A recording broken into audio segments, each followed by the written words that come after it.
आज ये सब कारवां जो है वो कवर्धा जा रहा है और आज शौर्य दिवस 6 दिसंबर एक महत्वपूर्ण आयोजन कवर्धा में हो रहा है, जिसमें 6 दिसंबर ऐसे भी महत्वपूर्ण दिन है, एक एक हिंदू के गौरव का दिन है, मगर आज 6 दिसंबर को जो आयोजन है भगवा ध्वज के अपमान करने वाले कांग्रेस की सरकार और इनके नुमाइंदे, इनके मंत्री और मुख्यमंत्री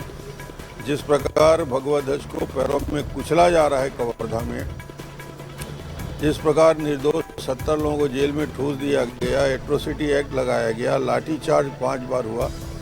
इन सारे मुद्दों को लेकर न्यायिक जांच की मांग, सारे केस दर्ज जितने हुए हैं उन सारे केस को वापस लेने की मांग और जो अधिकारी दोषी हैं उनके खिलाफ कार्रवाई करने की मांग, ऐसे महत्वपूर्ण विषय को लेकर भी आज